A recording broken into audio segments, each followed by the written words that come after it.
बहुत समय पहले की बात है। एक गांव में सोहन नाम का एक किराने वाला अपनी छोटी सी दुकान चलाता था। वो बहुत ही दयालु और नेक इंसान था। गांव में जिसे भी जरूरत होती, सोहन उसे उधार में सामान दे देता था। लोग उसकी अच्छाई की तारीफ करते थे।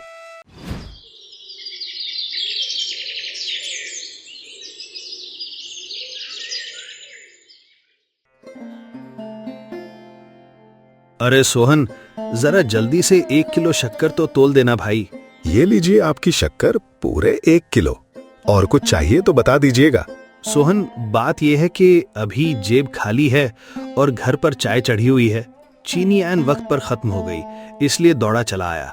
पैसे कल पक्का दे दूंगा, आखिर इसी गांव के तो हैं, कहीं भागे थोड़ी जा रहे हैं। ठीक है, पैसे तो आते रहेंगे, आप कल दे देना।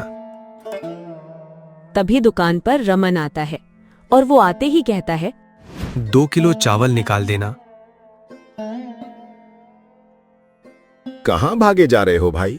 कम से कम इन चावलों के पैसे तो देते जाओ। सोहन, माफी चाहता हूँ, पर अभी पैसे नहीं दे पाऊंगा। घर के हालात बहुत खराब हैं और खाने को कुछ भी नहीं है। अगर आज तुमने ये चावल नहीं दिए तो मेरा सारा परिवार आज रात दाने दाने के लिए तरस जाएगा और सबको भूखे पेट ही सोना पड़ेगा। इतनी फिक्र मत करो रमन, आज तुम ये चावल ले जाओ। अगले दिन रमन फिर दुकान पर आया और उधारी पर सामान ले गया। अब तो ये उसका रोज का काम हो गया था और वो लगातार उधार मांगने लगा। सोहन, तुम सबको इतना उधार क्यों बांटते हो? क्या तुम्हें घाटा नहीं होता? और नया माल खरीदने के लिए तुम्हारे पास पैसे कहाँ से आते हैं? भगवान की कृपा से दुकान में कोई कमी नहीं है, इसलिए मैं जरूरतमंदों को उधार देने से पीछे नहीं हटता। ये सब गांव के ही तो लोग हैं, देर सवेर पैसे दे ही देंगे। हमें एक दूसरे की सहायता करनी चाहिए, खासकर जब कोई मुश्किल में हो। जैसे रमन को ही ले लो, वो बहुत मजबूर था। अगर मैं उसे खाली हाथ लौटा देता तो उसके पूरे परिवार को आज बिना खाए ही रात काटनी पड़ती। सोहन, तुम वाकई बहुत सीधे हो। तुम्हें शायद अंदाजा नहीं है कि रमन के पास पैसे होते हैं, पर वो जानबूझकर तुम्हें फूटी कौड़ी नहीं देता। वो बस तुम्हारी शराफत का फायदा उठा रहा है। क्या बात कर रहे हो? क्या रमन वाकई में ऐसा कर सकता है?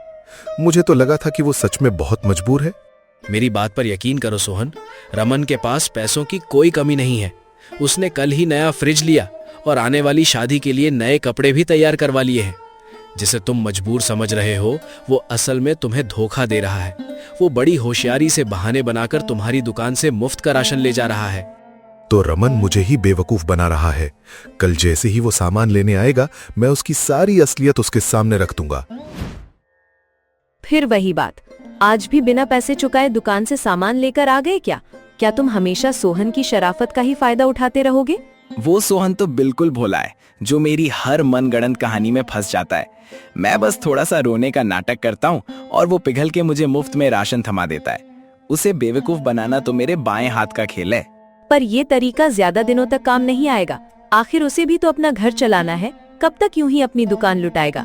आज नहीं तो कल तुम्हें उसकी पूरी उधारी पाई पाई करके भरनी ही होगी।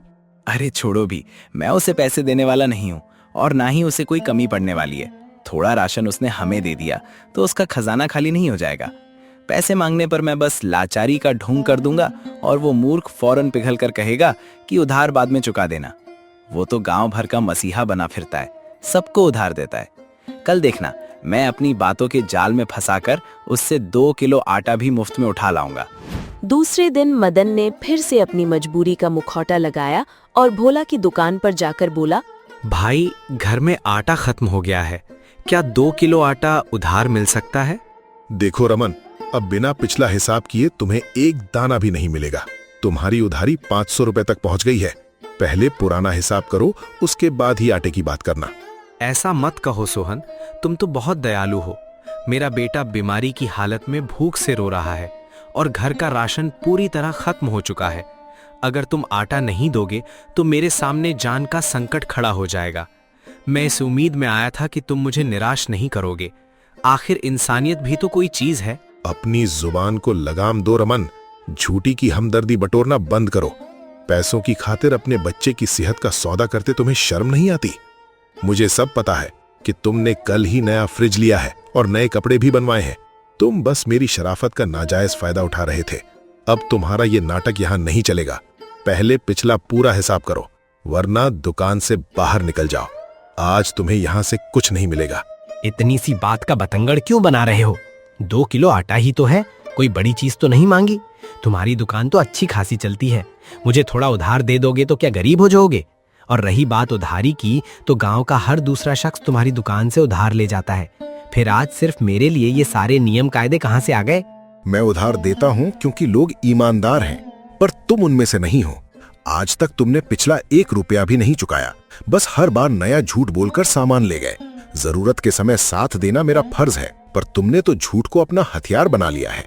तुमने मेरा फायदा उठाया है और ये बात मुझे बिल्कुल मंजूर नहीं। अब बिना पुराने पैसे चुकाए तुम्हें यहाँ से एक तिनका भी नहीं मिलेगा। बहुत बड़ा दुकानदार बन रहा है ना? जा, नहीं चाहिए तेरा सड़ा हुआ आटा। पर मेरी एक बात लिख कर रख ले, जिस दुकान के भरोसे तू आज मुझे बेइज्जत कर रहा है, वो एक दिन ताले में बंद होगी। तब तुझे पता चलेगा कि अपनी अकड़ दिखाना कितना भारी पड़ता है। तुम्हारे कोसने से कुछ नहीं होने वाला रमन। मुझे अपने कर्मों और अपने ईश्वर पर पूरा भरोसा है। लेकिन हाँ, अगर मैं तुम जैसे धोखेबाजों को यूं ही मुफ्त में सामान लुटाता रहा तो जरूर मेरी दुकान एक दिन बंद हो जाएगी। अब बहुत हुआ, तुम चुपचाप यहाँ से निकल जाओ। तुम्हें यहाँ से अब एक दाना भी नहीं मिलने वाला। ठीक है, अभी के लिए मैं यहाँ से जा रहा हूँ, लेकिन याद रखना सोहन, तुमने आज जो मेरी बेइज्जती की है, उसकी कीमत तुम्हें चुकानी पड़ेगी। वक्त हमेशा एक जैसा नहीं रहता, देख लूंगा तुम्हें भी। अरे ये क्या देख रही हो? आज खाली हाथ वापस आ गए? क्या हुआ? क्या आज तुम्हारी आंखों के आंसू और बीमारी का नाटक सोहन की दुकान पर काम नहीं आया? आज भोला के तेवर बिल्कुल बदले हुए थे। उसने ना केवल आटा देने से मना किया, बल्कि अपनी दुकान के मुनाफे के नशे में मुझे बहुत खरी खोटी सुनाई। मुझे उस पर बहुत तेज गुस्सा आ रहा है। उसे लगता है कि उसकी दुकान हमेशा ऐसे ही चलती रहेगी, पर अब मैं उसे सबक सिखाऊंगा। अगर मैंने उसकी वही दुकान उससे नहीं छीन ली तो मेरा नाम बदल देना। लेकिन तुम आखिर करने क्या वाले हो? तुम्हारे दिमाग में ऐसी कौन सी खिचड़ी पक रही है जिससे तुम उसकी दुकान छीन लोगे? सिर्फ बातें नहीं करूंगा, अब कुछ करके दिखाऊंगा। तुम देख लेना, उसकी शामत आने वाली है। रमन ने गुस्से में आकर रंजिश ठान ली। उसने चुपके से सोहन के अनाज में गंदा कचरा और मिलावट कर दी।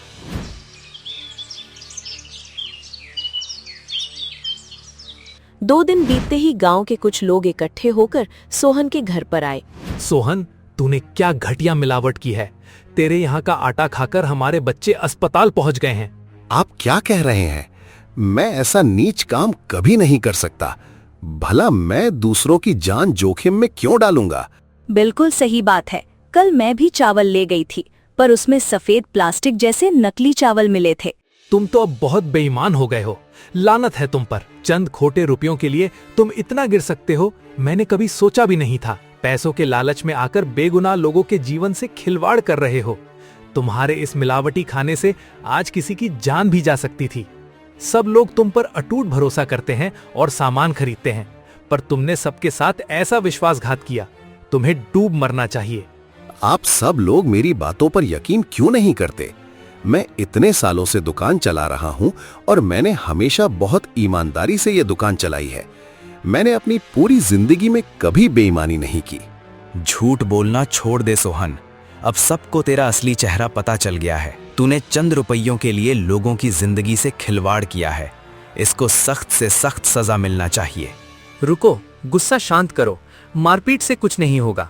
इसके चोरी और मिलावट का फैसला केवल पंचायत ही करेगी। बात पंचायत तक पहुंच गई।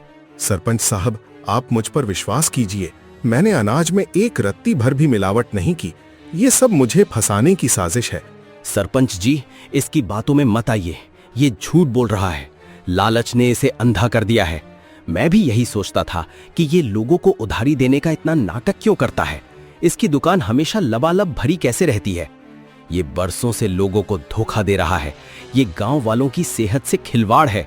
इसे सजा मिलना बहुत जरूरी है। सरपंच साहब, मुझ पर रहम कीजिए और विश्वास कीजिए, मैंने कभी बेईमानी नहीं की। उधारी तो मैं इसलिए देता था ताकि किसी का चूल्हा ना बुझे। मैं तो बस लोगों की निस्वार्थ मदद करता था। ये मेरे साथ बहुत बड़ा अन्याय हो रहा है। सालों से गांव वाले मेरा अनाज खा रहे हैं, कभी कोई शिकायत नहीं आई। मेरा सामान हमेशा शुद्ध और उत्तम होता है, फिर आज ही ये हंगामा क्यों? सरपंच जी, मैंने किसी की जान के साथ कोई खिलवाड़ नहीं किया है। झूठ की भी हद होती है सरपंच साहब। मैंने अपनी आंखों से इसे गंदगी मिलाते देखा है। मैं इसका जिंदा गवाह हूं। ये धंधा इसका काफी दिनों से चल रहा है। पहले कम मिलावट थी तो सब हजम कर जाते थे, पर अब इसका लालच इतना बढ़ गया कि इसने मिलावट की मात्रा बढ़ा दी। इसी वजह से बेचारे लोग बीमार पड़ रहे हैं। इसकी बातों में मत आइए। रमन, मैंने तुम्हें उधार देने से मना किया, क्या इसीलिए तुम इतना बड़ा झूठ बोल रहे हो? कहीं ये सब साजिश तुमने तो नहीं रची? मुझे फंसाने के लिए तुम इतनी नीच हरकत करोगे मैंने सोचा नहीं था। एक तो चोरी और ऊपर से सीना चोरी। सरपंच जी, मिलावट इसकी दुकान में मिली और अब ये मुझ पर आरोप लगा रहा है। इसकी एक भी बात सच नहीं है। ये अपनी खाल बचाने के लिए झूठ का सहारा ले रहा है। हाँ, रमन सही बोल रहा है। इस मिलावटखोर ने हमारे बच्चों की जान जोखिम में डाली है। इसे यहाँ रहने का कोई अधिकार नहीं। अभी के अभी इसे धक्के मारकर गांव से बाहर निकालो और सरपंच जी, इसकी दुकान पर ताला लगाओ। सोहन, तुमने चंद रुपयों के लिए गांव का भरोसा तोड़ा और बेईमानी की। आज लोगों की सांसें अटकी हैं और इसके जिम्मेदार सिर्फ तुम हो। तुम्हें इस पाप की सजा मिलेगी। तुम्हें इसी पल ये गांव खाली करना होगा। इस गांव की मिट्टी पर रहने का तुम्हारा कोई अधिकार नहीं बचा। नहीं नहीं सरपंच जी, मैं बेकसूर हूँ। मेरी बात तो सुनिए। ऐसा अनर्थ मत कीजिए। मैं गांव छोड़कर कहाँ जाऊंगा? वो दुकान ही तो मेरी रोजी रोटी और कमाई का एकमात्र जरिया है। मैं बाहर क्या काम करूंगा? कहाँ रहूंगा? लालच के वक्त तुम्हें अपनी मर्यादा याद रखनी थी। बेईमानी करने से पहले अपना भविष्य सोचना था। अब हम सब ने मिलकर फैसला कर लिया है कि तुम्हें यहाँ से जाना ही पड़ेगा। अपना बोरिया बिस्तर उठाओ और निकलो। सोहन पूरी तरह टूट चुका था। वो और उसकी पत्नी अनीता चुपचाप अपना झोला उठाकर गांव से बाहर निकल गए। ये सब क्या हो गया? आपकी ईमानदारी और मेहनत को पूरा गांव जानता था, फिर आज ये आफत कैसे आ गई? ये झूठा कलंक आप पर कैसे लग गया? मेरी तो कुछ भी समझ नहीं आ रहा। हो ना हो, ये किसी की सोची समझी साजिश है। मेरा शक तो सीधा रमन पर ही जाता है। उस दिन जब मैंने उसे मुफ्त अनाज देने से इनकार किया, तभी से वो नफरत पाले बैठा था। पक्का उसने ही ये सब षड्यंत्र रचा है ताकि मैं बर्बाद हो जाऊं। मेरी बात मान लेते तो आज ये दिन न देखना पड़ता। उधार देकर आपने ही उसे सिर पर चढ़ा रखा था। अब देख लिया एहसान का बदला। उसने आपको गांव से बेदखल करवा दिया। अब जो हुआ सो हुआ। पुरानी बातों को याद करने से अब कुछ नहीं बदलने वाला है। अनीता, हमें जल्द ही अपने रहने का इंतजाम करना होगा। हमें अब नया ठिकाना ढूंढना ही पड़ेगा। अनीता और सोहन दूसरे अनजान गांव में जाकर रहने लगते हैं। रहने की छत मिल गई, पर अब पेट की आग बुझाने के लिए पैसों का इंतजाम करना था। मुझे जल्द ही नया काम खोजना पड़ेगा। मैं हार नहीं मानूंगा और काम ढूंढ कर ही रहूंगा। आप परेशान मत होइए, हम अपना छोटा सा काम शुरू करेंगे। मैं बढ़िया मसालेदार समोसे बनाऊंगी और आप उन्हें बाजार में ले जाकर बेच देना। दोनों मिलकर मेहनत करेंगे तो बरकत जरूर होगी। क्या कहते हैं आप? ये काम सही रहेगा ना? बिल्कुल ठीक। अब यही एक रास्ता है। अनीता घर पर खस्ता और मसालेदार समोसे तैयार करती है। सोहन उन समोसों को लेकर बाजार में बेचने की तैयारी में बैठ जाता है। खस्ता और मजेदार समोसे, घर जैसा स्वाद। एक बार खाओगे तो दीवाने हो जाओगे। समोसे ले लो, समोसे। अरे भाई, समोसे तो देना। लीजिए गर्मा गर्म समोसे। जरा चक्कर देखिए साहब, आपको पक्का मजा आ जाएगा। घर के शुद्ध मसालों से बने ये ताजा समोसे हैं।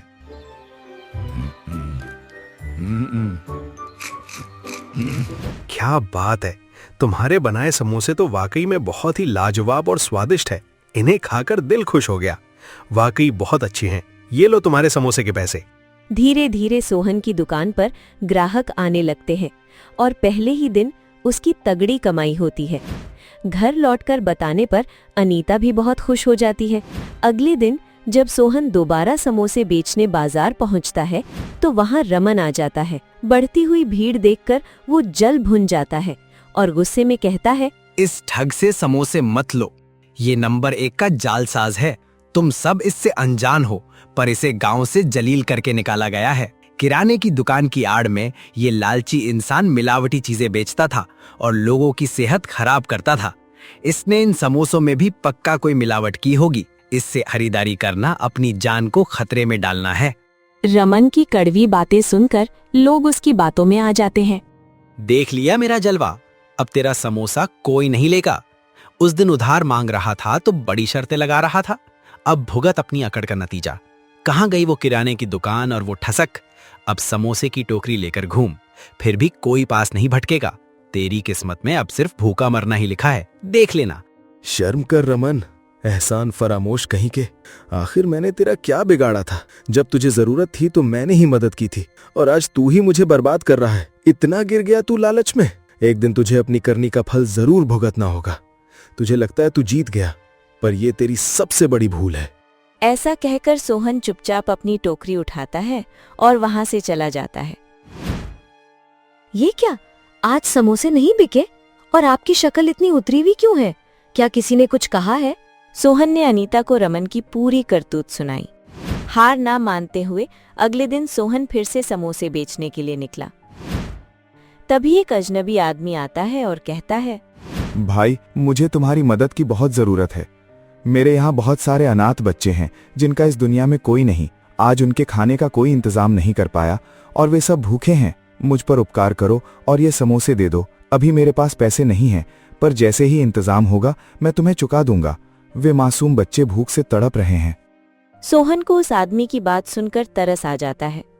वो अपनी गरीबी और कल के नुकसान को भूलकर बिना कुछ सोचे अपनी टोकरी के सारे समोसे उसे दे देता है। तुम्हारा बहुत बहुत धन्यवाद भाई। सच में तुम्हारा दिल बहुत बड़ा है जो तुमने आज ये समोसे दिए। अब मैं चलता हूँ भाई। लगातार दूसरे दिन सोहन खाली हाथ घर वापस आता है। उसकी जेब खाली थी। क्या हुआ जी, आज तो टोकरी बिल्कुल खाली है। जब सारे समोसे बिक गए तो फिर आपके चेहरे पर इतनी उदासी क्यों छाई है? आज भी कोई परेशानी हो गई क्या? आज फिर बाजार में कुछ नहीं मिला अनीता। एक इंसान आया और बोला कि अनाथ बच्चे भूख से तड़प रहे हैं। मैंने दया में आकर उसे सारे समोसे दे दिए। आज भी एक पैसा नहीं ला पाया। बस यही सोचकर दुखी हूं कि अब हमारा क्या होगा। दुखी क्यों होते हो? ऊपर वाला हमारी परीक्षा ले रहा है। ये बुरा दौर भी बीत जाएगा।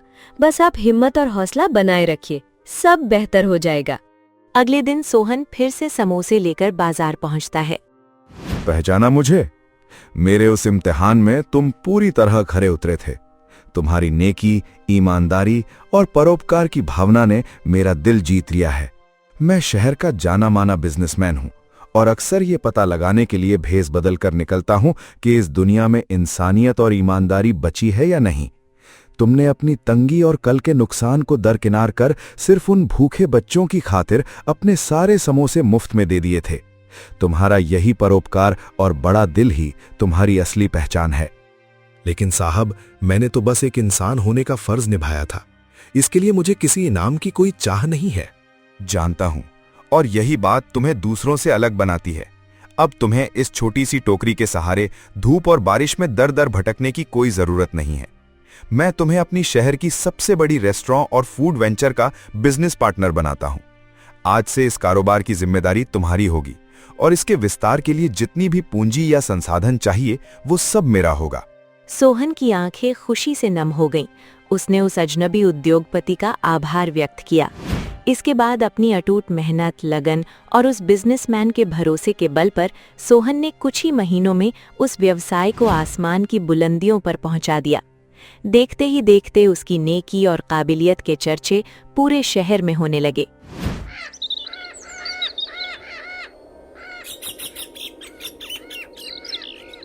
अचानक एक दिन सड़क पर गुजरते हुए सोहन की नजर एक दयनीय स्थिति में भीख मांग रहे व्यक्ति पर पड़ी। वो और कोई नहीं बल्कि उसका पुराना धोखेबाज पड़ोसी रमन था। अरे रमन, तुम यहाँ? तुम्हारी ऐसी हालत कैसे हो गई? रमन के पैरों तले जमीन खिसक गई। वो शर्म के मारे झुक गया और उसे समझ नहीं आया कि सोहन से क्या कहे। क्या बताऊं सोहन भाई, मेरे बेटे की तबीयत बहुत खराब है। उसके ऑपरेशन के लिए डॉक्टर साहब ने बहुत पैसे मांगे हैं। उसके इलाज के चक्कर में मेरे खेत खलियान तक बिक गए। अब मेरे पास कुछ नहीं बचा, इसीलिए मजबूरी में भीख मांग रहा हूं। परेशान मत हो, मैं खुद तुम्हारे बच्चे का इलाज करवाऊंगा। वो जल्दी ठीक होकर घर आएगा। तुम फालतू की चिंता छोड़ दो। सोहन अपनी पुरानी दुश्मनी भुलाकर बच्चे का इलाज करवा देता है। इतना ही नहीं, उसने रमन को कुछ नगद पैसे भी दिए ताकि वो अपना गुजारा कर सके। सोहन, मैं सच में इस माफी के काबिल नहीं हूं।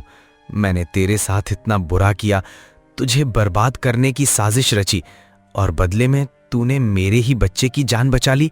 मेरी बुद्धि भ्रष्ट हो गई थी जो मैंने तुझ जैसे सच्चे और ईमानदार दोस्त को धोखा दिया। मुझे माफ कर दे भाई। रमन, जो हुआ सो हुआ। अगर तुझे अपनी गलती का एहसास है और दिल से पछतावा है तो मेरी तुझसे कोई नाराजगी नहीं है। इंसान गलतियों से ही सीखता है। अब पुरानी बातें भूल जा और अपना सारा ध्यान सिर्फ अपने बच्चे के इलाज पर लगा। कभी भी जिंदगी में कोई भी मुश्किल आए तो बेझिझक मुझे याद करना। मैं एक दोस्त की तरह हमेशा तेरे साथ खड़ा मिलूंगा। पूरे गांव को पता चलना चाहिए कि तू कितना नेक इंसान है। मैं पंचायत के सामने अपने सारे पापों का सच बोलना चाहता हूं। तू मेरे साथ चल, आज मैं सबको सच्चाई बता कर रहूंगा। गांव के बीचों बीच पंचायत बैठी, जहां सरपंच और सभी ग्रामीण इकट्ठा होते हैं। सरपंच जी, कुछ समय पहले जब सोहन ने मुझे मुफ्त राशन देने से मना किया था तो गुस्से में आकर मैंने ही उसकी दुकान के अनाज में गंदा कचरा मिलाकर मिलावट का झूठा नाटक रचा था। सोहन पूरी तरह बेकसूर और बेहद ईमानदार है। मैंने अपनी घटिया सोच और लालच के लिए एक बेकसूर इंसान को बर्बाद कर दिया और आप सबको भी धोखे में रखा। धिक्कार है तुम पर रमन। अपनी नीचता और लालच के लिए तुमने एक मासूम को बदनाम कर दिया। सोहन जैसा इंसान तुम्हारी वजह से दर दर भटकने को मजबूर हुआ। आज तुम्हारा सारा पाप सबके सामने आ चुका है। अब तुम्हें कड़ी से कड़ी सजा मिलेगी। हाँ हाँ, इसे सजा मिलनी ही चाहिए। रुक जाइए आप सब। रमन अब पूरी तरह बदल चुका है। तभी तो वो खुद अपनी मर्जी से यहाँ आया है और उसने अपनी गलती मान ली है। जब मुझे खुद इससे कोई गिला शिकवा नहीं और मैंने उसे माफ कर दिया है तो आप लोग क्यों इसे सजा देना चाहते हैं? बेचारे ने अपने बच्चे की बीमारी और हालातों के रूप में अपनी सजा पहले ही भुगत ली है। मेरी आप सबसे प्रार्थना है कि इसे एक आखिरी मौका दें। सोहन की बातें सुनकर पंचायत के सभी लोग और सरपंच हैरान रह जाते हैं। हर कोई सोहन की दरियादिली की तारीफ करता है और मान लेता है कि सोहन जैसा इंसान वाकई सदियों में एक बार पैदा होता है।